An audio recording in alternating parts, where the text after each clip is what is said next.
of Parliament were all over Ol-Kalou with success.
The ones meant to guard our elections. He flooded one constituency with 2,000 police officers. He brought the infamous Sierra Squad to Ol-Kalou, the one of the Wetima ECK church attack. In full view of the country, William Ruto had dating voters and trying to seize polling stations in attempt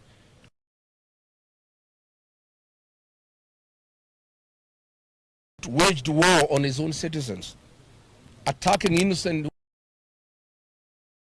young people, queuing peacefully democratic right, and they were attacked by police thugs in hoods.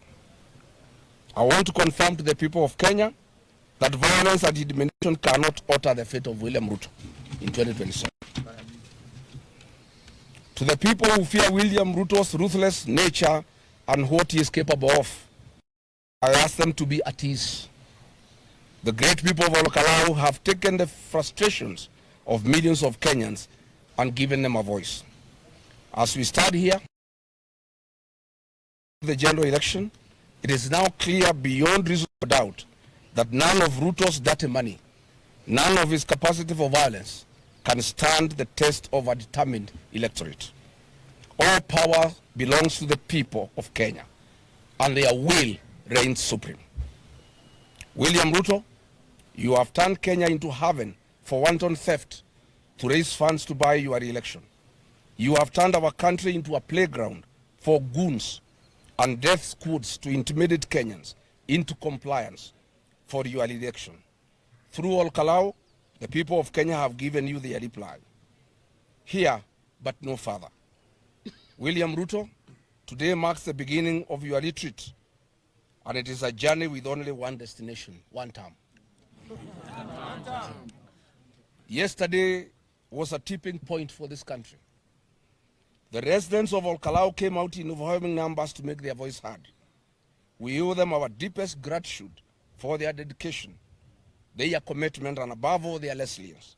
However, we cannot celebrate this outcome without fully addressing the circumstances under which the election took place. The impunity of the government must be named.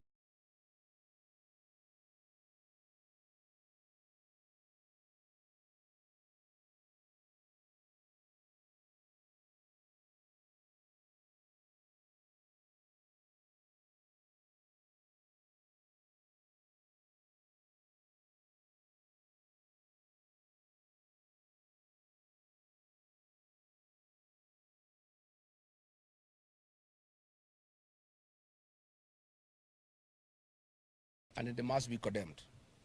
Violence was the order of the day. For avoidance of doubt, the violence was perpetrated entirely by the state. Photos and videos of masked armed men terrorizing voters are now in public record. This was Nairobi Sierra, the very death squad responsible for abductions of Gen Zs. The same squad that has been attacking churches across the country. Yesterday, this squad, together with goons and plainclothes police officers, stormed polling stations in a coordinated attempt to disrupt the counting. Amid the chaos of tear gas and gunfire, they intended to overturn the will of the people. The 2,000 police officers deployed under the pretense of keeping order and preventing violence stood idly by and did nothing to intervene. It was the ordinary people who stood strong. Unarmed and unprotected, they held the line against men with guns and defended their polling stations. We must commend the people of Ol-Kalou. They refused to back down in the face of terrible and extreme violence. History will remember their courage. However, this courage came at a devastating cost. It is with profound sorrow that I must inform the people of Kenya that this violence claimed a life. James Muigai of Vehote Village, Kiabaga Ward, was shot and killed by the policemen sent by William Ruto. William Ruto managed to kill 20 people are in hospital with gunshot wounds and head injuries after being attacked with truncheons by the killer police squad sent by William Ruto. I must say that we are shocked that William Ruto sent policemen to kill people, to maim them, be forgiven by our people. These rogue policemen raped our women, elderly women, middle-aged women, and young girls. So far, 68 women have reported to us that they were raped by the hooded thugs sent by William Ruto.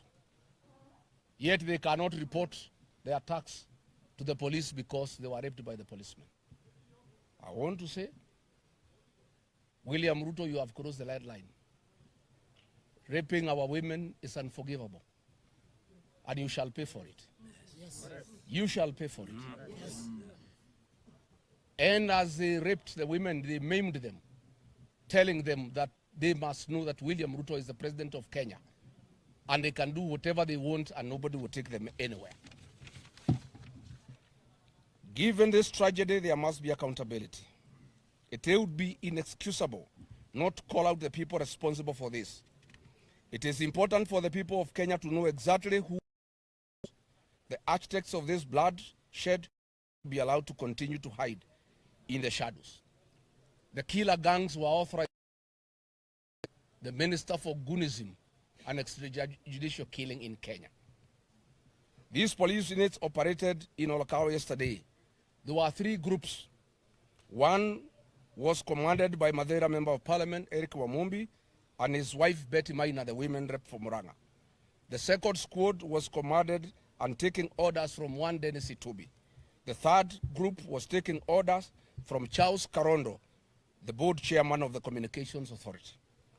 The goons terrorizing the constituencies were coordinated by Nakuru Town East Member of Parliament David Gekaria, Kiambu County Women's Representative Anne Wamuratha, the Nyandarua County Women Representative Faith Getau, Kiambaa Member of Parliament John Kawanjiku, nominated MP Sabina Chege, Bahati Member of Parliament Irene Joki, and Bere North MP Mr. Wamudhende. The financing of all the violence that took place in Ol-Kalou was coordinated by Kimani Ichung'wa, who was collecting money from William Ruto and giving the money to the teams on the ground.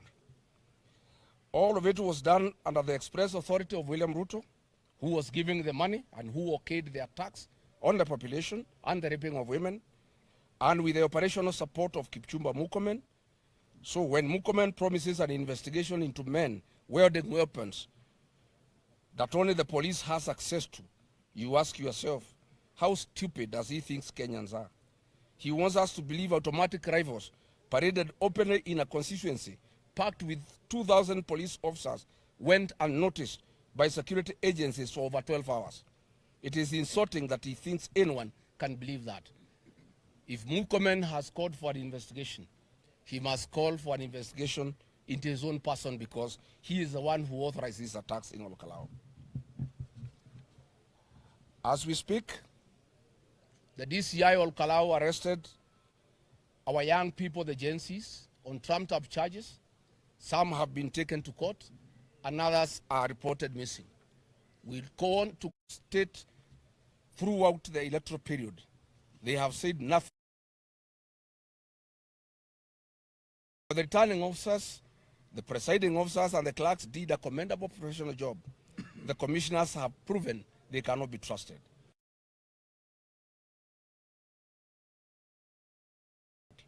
These things were plain for all to see, even as the... In light of the open brutality witnessed yesterday and the complicity of IBC commissioners, we must confront be a violent election and could give room to anarchy and civil unrest. Thankfully, the people of Ol-Kalou have given the template for what must be done. When the people stand resolute, the state cannot change the result. Violence from police and goons cannot change the result. A compromised IBC cannot change the result. However, far this administration is willing to go, however dark its schemes, Ol-Kalou has proven one thing beyond doubt. They cannot overpower all of us, and they cannot overturn the will of the people. Now, we must now chart the way forward to the next election. I want to admit and acknowledge that I, Rigathi Gachagua, and the people of Mount Kenya are to a huge extent responsible for the mess we are in as a country. We handed this administration nearly half the votes that brought it into power. Our fellow Kenyans, we are sorry. We are keenly aware that we made a fatal mistake, and we are all living with its consequences. That being said, we are committed and working hard to correct that situation. William Ruto came to power with 7.1 million votes across the country. Mount Kenya is working hard to mobilize and deliver at least 7.1 million votes in 2027 on our own, so that we can wash away the sin we imposed on the Republic in its entirety. We are calling to the rest of the country to join us and add to that number to ensure a victory so overwhelming and definitive that it will serve as a message to every future administration. A reminder that ultimately leaders serve at the will of the people of Kenya. As a party, DCP is gearing up for the days to come. History has shown us that Mount Kenya's political direction is determined in a by-election preceding the general election. TNA came into power in 2012 in the Kagema by-election. UDA became the party of choice in 2021 after by-elections in Rurii and Kiambaa by-election. DCP has now delivered its first-born member of parliament in Ol-Kalou, and DCP today is a party of choice in the mountain. DCP is 1 year old with one member of parliament of Ol-Kalou, one MCA in Narok Town Ward, Narok County, one MCA in Kisa East, Kakamega County, and Kariobangi Ward in Nairobi County. We are a national party and it is our intention to field candidates in all 47 counties for gubernatorial, senatorial, National Assembly and County Assembly seats. In accordance with our strategic plan, we have set up a necessary machinery and blueprints to secure a minimum of 20 governors, a minimum of 20 senators, a minimum of 145 members of the National Assembly, and a minimum of 720 members of the County Assembly across the country. To any aspirant considering DCP, come forward today. We give you our word that our nominations will be free, fair, and credible. Part of the popularity of Sammy Douglas Waweru Kamau as the DCP candidate was the credibility of the nominations DCP ran for the Ol-Kalou by-election. That standard is not a one-time event. It is our foundation, and we will not lower it. For the avoidance of doubt, this by-election marks the death of UDA in this region. William Ruto knows it, and we are aware he is already scheming. He intends to introduce different colored wheelbarrows to accommodate his allies, who now know they cannot survive with the UDA in the upcoming by-election. But we are watching him. We are aware of a small wheelbarrow coming up in Muranga. We'll announce it and shout about it when it is done. We also know that he intends to introduce small presidential candidates in the mountain to divide the mountain vote. We shall call them out when he unleashes them. These are people who work with him at night and pretend to be against him during the day. As you have seen in Ol-Kalou, the people are nobody's fool.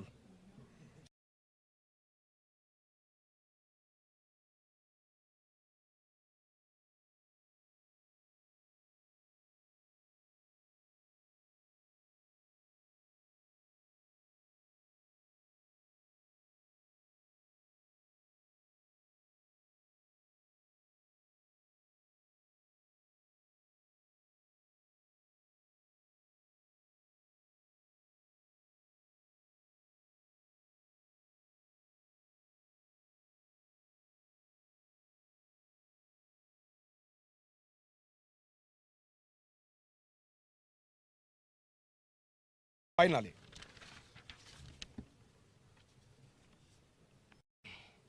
that there is no leadership vacuum in this region, and there will never be. We found ourselves in 2022.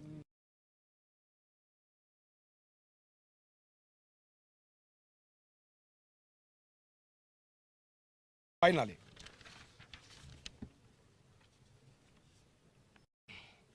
that there is no leadership vacuum in this region, and there will never be. We found ourselves in 2022.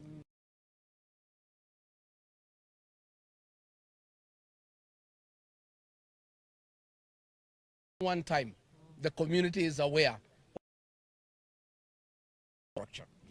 To every leader, our senators, our members of parliament,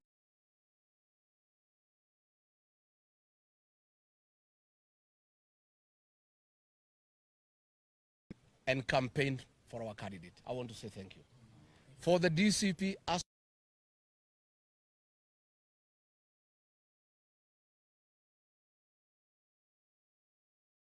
and tear gas, and you want to say thank you. I want to say thank you.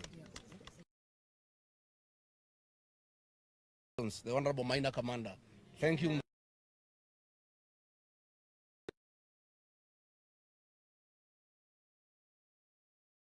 Yes. Who are developing code fit, you encourage them. Come to them. And you guided them that when you are winning,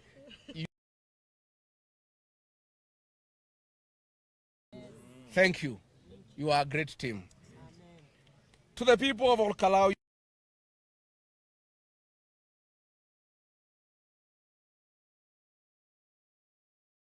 and voter turnout. Had William Ruto not brought violence, people of Ol-Kalou wanted to come out. I want to say thank you that despite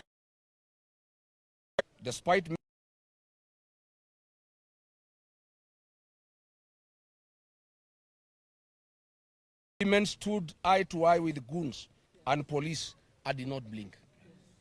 I want to commend our young people to take care of your parents, to protect your mothers, to protect the old. That is your role in our society. You are so absolute that armed police officers were made to submit to searches.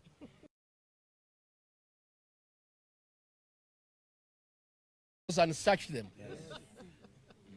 At one police only gave back his gun after he identified himself. Yes. That I must say are the true remnants and the descendants of the Mau.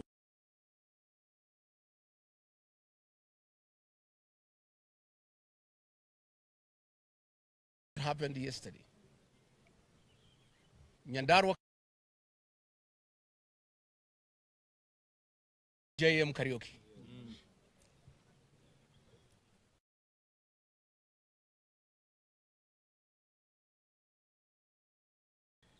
Led the freedom fighters to chase away the British.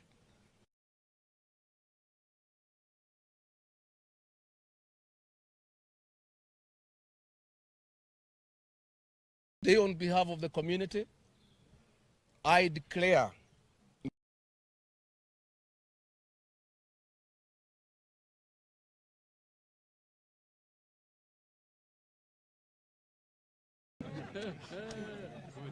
well done.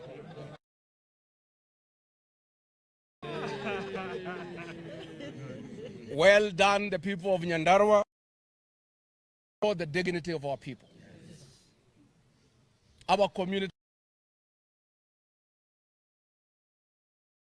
from Loitoktok, from Lodiani, from Bant Forest, from Kitale, from Kiambu, from Nyeri, from Nairobi, from Laikipia, from Nakuru, from Embu, from Tharaka Nithi, from Meru.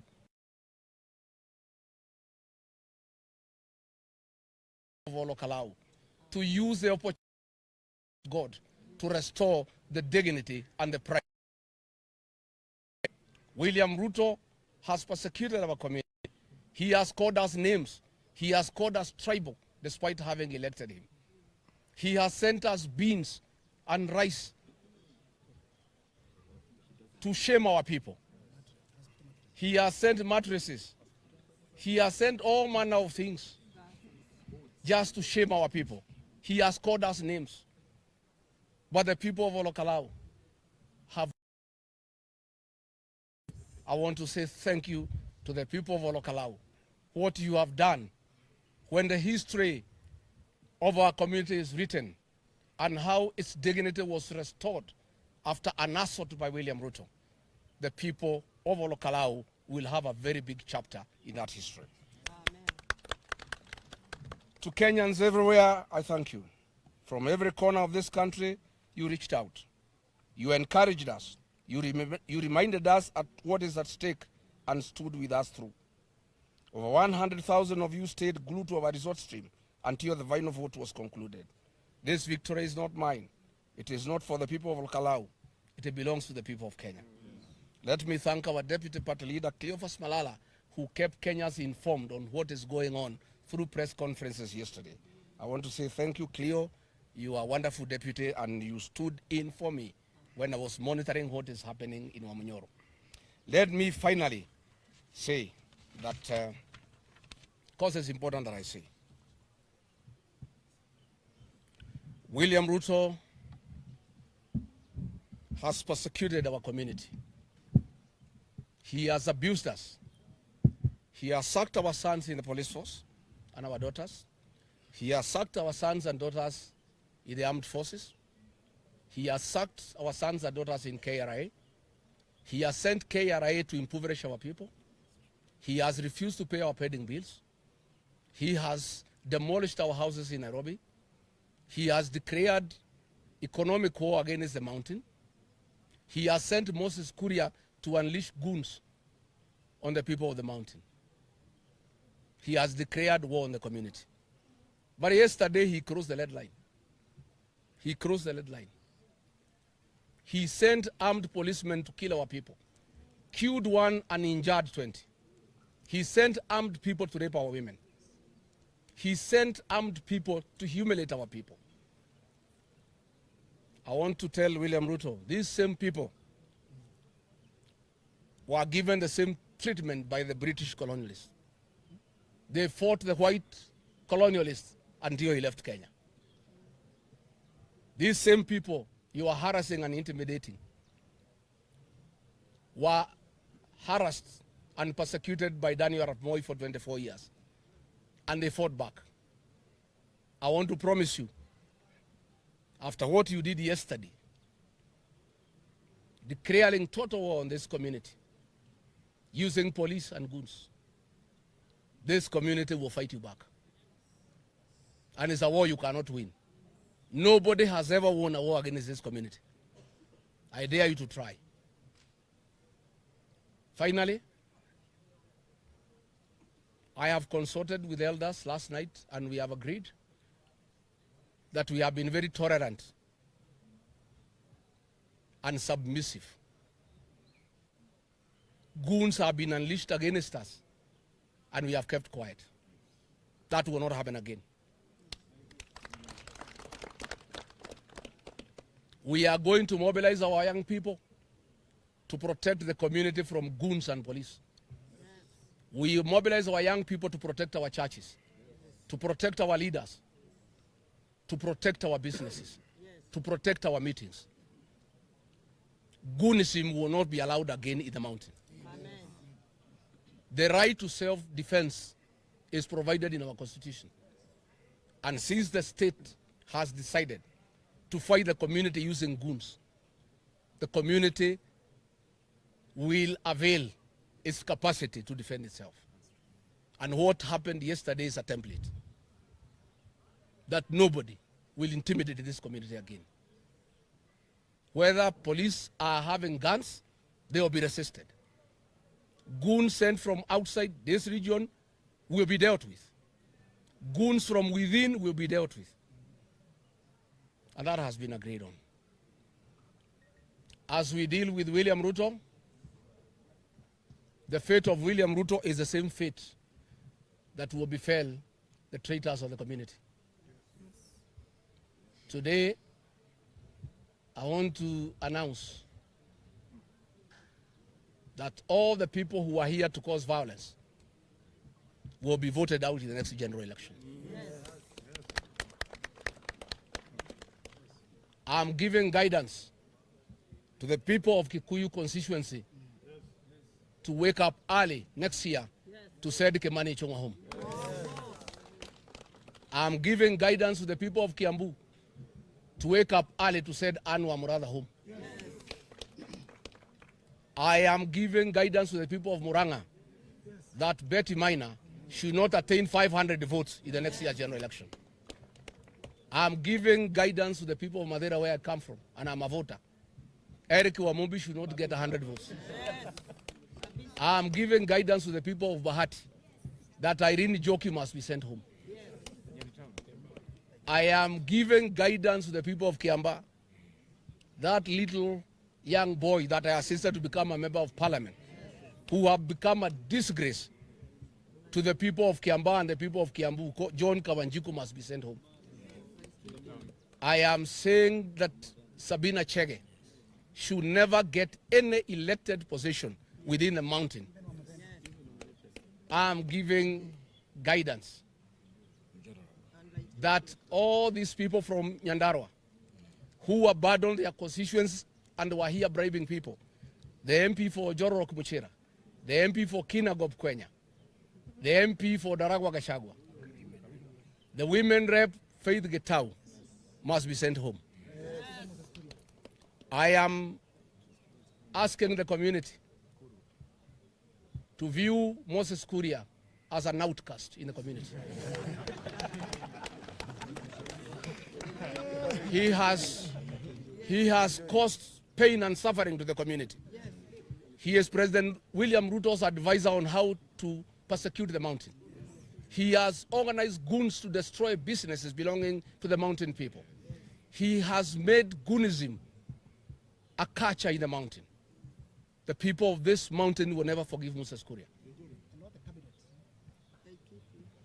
Mwangi Kujori is the chief strategist advising William Ruto on how to persecute the mountain. The people of Laikipia must reject him in total. Amen. And I want to say, not just those I have mentioned, those are the ones who are actively involved in this violence. The one who oversaw the raping of our women. One of the most painful things in our community. Yes. When you rape our women, you touch our own nerve. Yes. And we can never forgive. Those people will be dealt with. Therefore, mimi nataka nishukuru sana. Mheshimiwa, nataka nikupongeze. Asante sana. You fought a hard fight. Yes, sir. Against a president, a deputy president, 7 cabinet ministers, 16 principal secretaries, 91 members of parliament, a train, 2 boats, 2,000 police officers, mattresses, shoes, goons, 14 billion worth of projects, 1.1 billion in cash, and you became victorious. Wewe ni mtoto wa Mungu. Wewe ni mtoto wa Mungu. And I want now to officially welcome you to the Itungati movement. Thank you. Before your election yesterday we were 18, yes. Now we are 19. Yes. And we are very happy because our team is getting bigger. Please come and join our team. I have no doubt you will never betray our people. I am sure even if William Ruto offered you 100 million, you will not take. I am sure that they elected the best. And you can never betray the people of Ol-Kalou. You can never betray our community and you can never betray the people of Kenya. Nataka nikupongeze kwa ushindi. Nataka nikuhimize uanze kufanyia wananchi kazi, uwapende na uwasikize na uwatembelee. Mimi nataka kuuliza wananchi wa Ol-Kalou wasisukume hii kijana sana. I know their expectations are very high. This young man will serve for a year or so. He has just come. He didn't have a job. He needs to settle down. Mvumilie kidogo apate nafasi.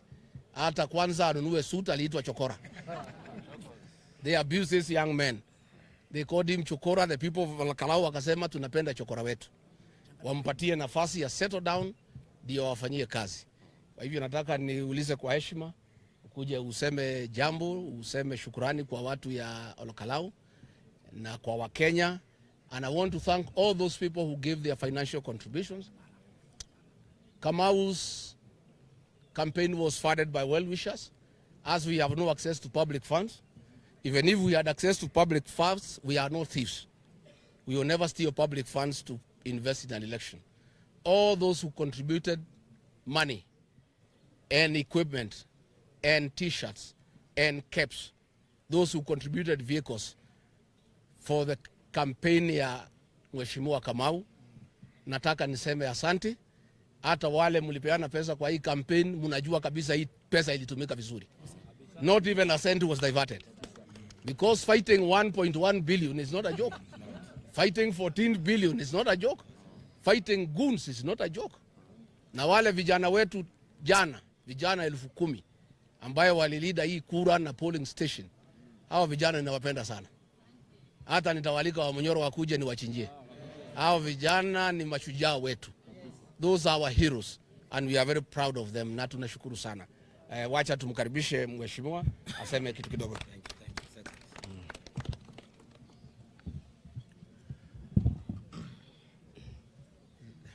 Thank you, ladies and gentlemen. First of all is to thank God for this momentous occasion. We prayed to God from the beginning. To those who followed my campaign trail, I said that I fasted and prayed and I begged God for a job. And I told him if I get a job to serve the people of Ol-Kalou, that I'll do so diligently and to the best of my ability.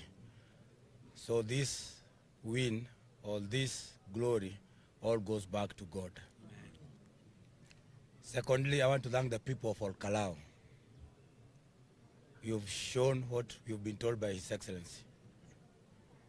You withstood all those forms of bribery from government.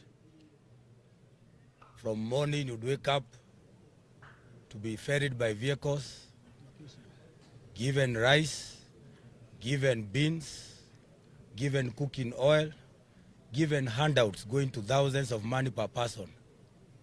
People had even abandoned their farms because there was money flowing in our constituency. You withstood all that.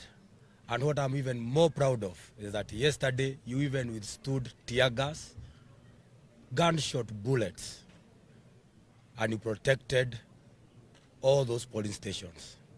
The people of Ol-Kalou, I owe my presence here to you. You lifted me from dust. Against all odds, I have become the member of parliament of Ol-Kalou. Mbarikiwe sana na nitawafanyia kazi kwa roho yangu yote. I promised you that I may not deliver much, but I promised you that I'll be there when you need me.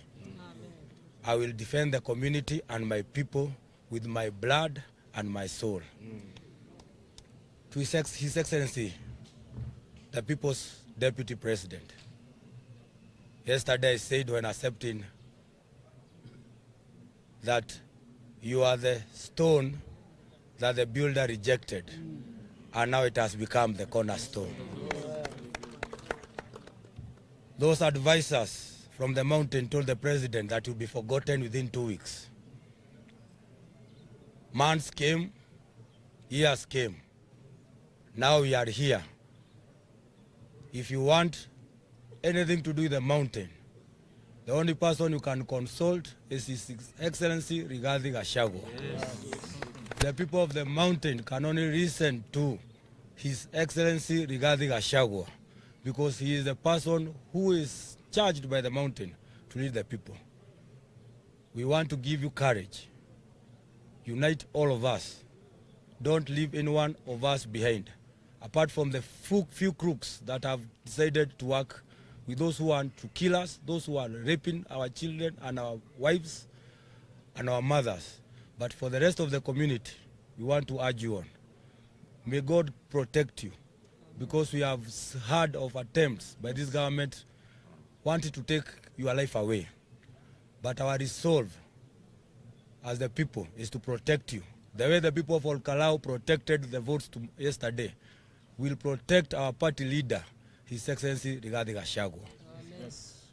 Another voice that has come from Ol-Kalou: if you are in the mountain and you want to become a member of parliament, a member of county assembly, even a chairman of the cattle dip, you want to be the governor, you want to be a senator, you must be a member of DCP.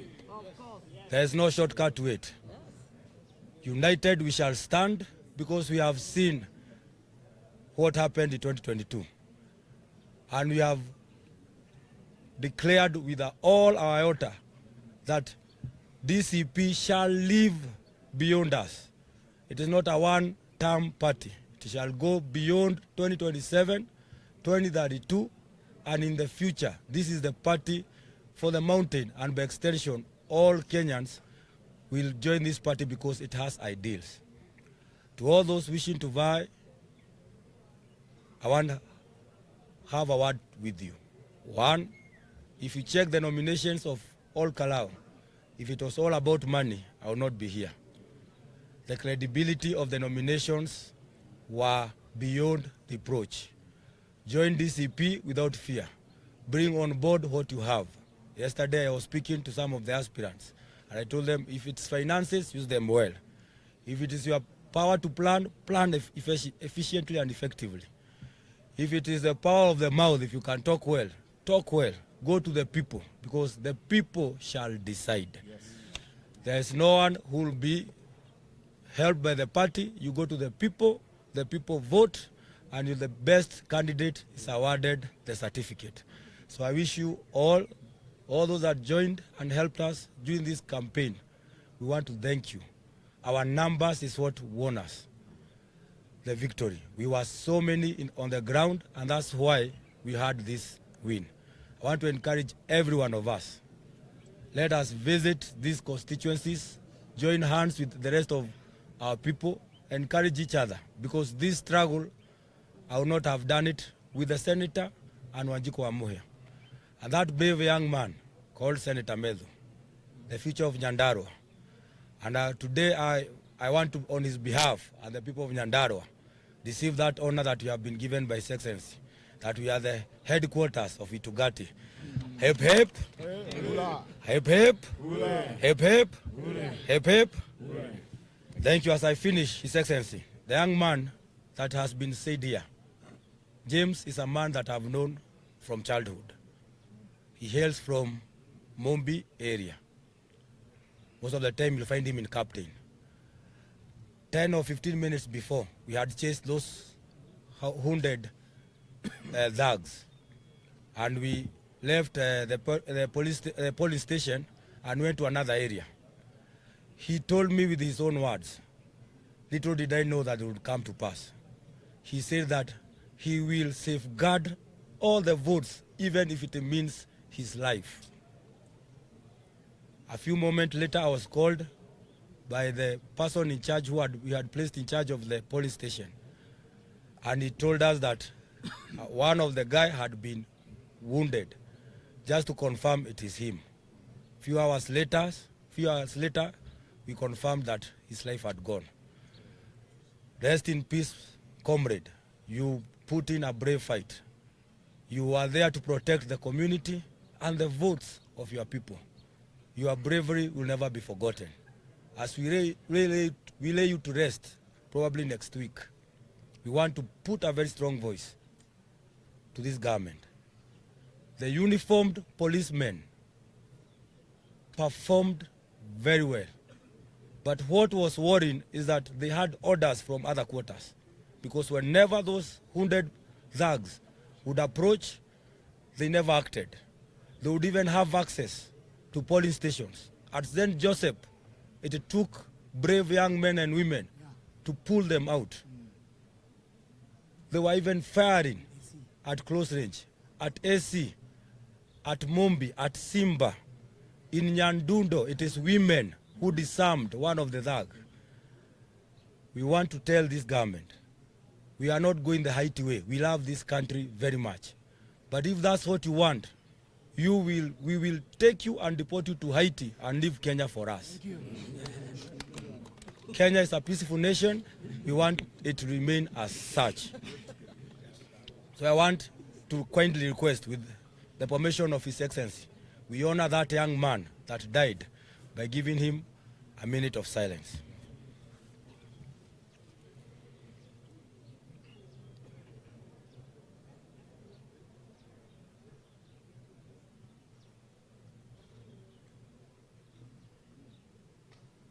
Thank you and God bless you all. No. Hii kijana ameanza kazi. I am very encouraged. Anasema hii akina Kasongo akina Mungumen waende Haiti. Wawache sisi hapa. Let me also take this opportunity to thank the media for the great role you have played in highlighting the excesses in Ol-Kalou, in matters bribery, in matters violence. I am sorry the Nation group was attacked yesterday in Ol-Kalou. Journalists were beaten, their communication equipment was confiscated. We want to say, Pole, I have read the newspapers today. You have captured accurately what happened, but the IBC is saying the election was okay, there were no incidents. So please, for the state, this country depends on you. We are in difficult times as we prepare for 2027 with a president and a CS for Gunism who are intended to get back to power through violence. You have a duty to this country to keep on exposing and highlighting the excesses of this administration. Kwa niaba ya timu yetu yote, nataka niseme asante kwa wanahabari.